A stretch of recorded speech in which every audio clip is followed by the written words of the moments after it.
Welcome back to another English speaking complete lesson. And today we're going to be looking at informal contractions. We're going to see quite a few different contraction examples, generally used for more informal situations. So we're going to be looking at some very useful language today that I really think that you need to be using in your speaking. So let's take a look at these informal contractions. And I'll just say again, these generally are used for less formal events. So it might be with friends, it might be in more relaxed environments. And okay, let's take a look at them. So we have of to a, kind of, kinda, sort of, sorta, out of, orta, it's the sound. Lots of, lotsa. Kinda, sorta, orta, lotsa. Of to a. Here we have to a. Should have, shoulda. Would have, woulda. Could have, coulda.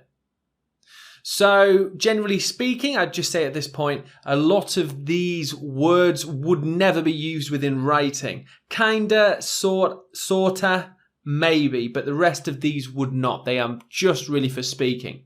So we have shoulda, woulda, coulda. And then you to ya. So this is a slightly more British version. In American English, don't you would maybe be more of a pronounced T in the contraction. Don't ya, don't ya. But in British English, which is my way of speaking, so that's generally what I teach, slightly different. Instead of don't ya, don't you becomes don't ya, don't ya. American English, don't ya. British English, don't ya. The T isn't really sounded so much. Don't you, don't you. Won't you, won't you. Bet you, bet you. It's the y sound. And I'll just say it one more time. The contractions are pretty much there to make speaking easier and to make it faster to say and communicate certain things. That's why we use contractions in all languages. Contractions are a very native speaking aspect of English. Therefore, we should really be learning and practicing it.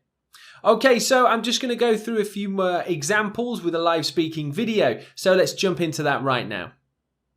Okay, so these informal contractions are super useful, and we're going to begin with kinda, sorta, oughta.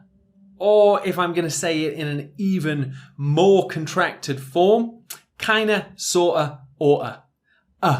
The sound at the back of the throat. Kinda, sorta, oughta.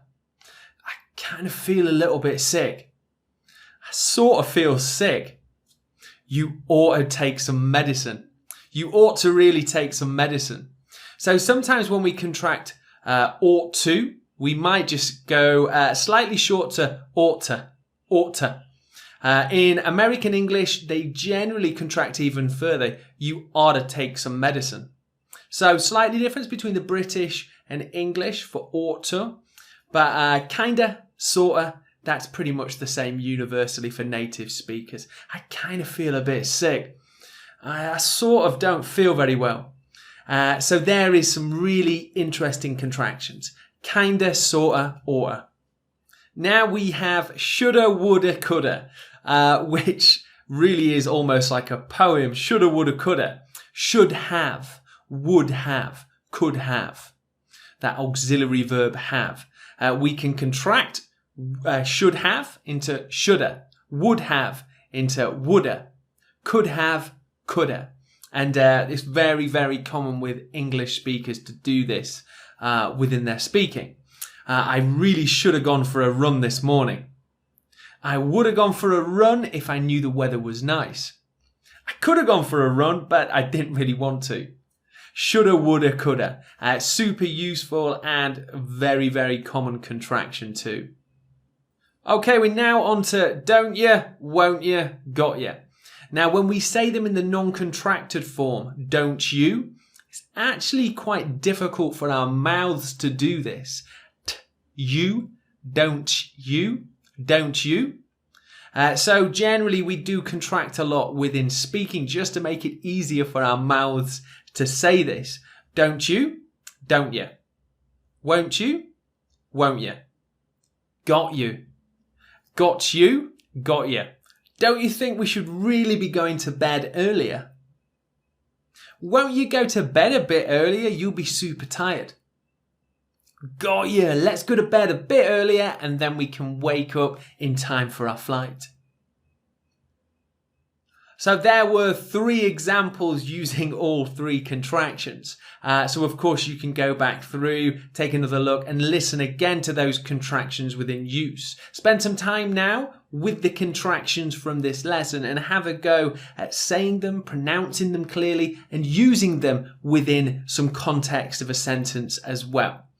So that's it for us for the informal contractions. A reasonably short lesson, but the contractions shown are really important and you definitely do need to be practicing putting them into your language too.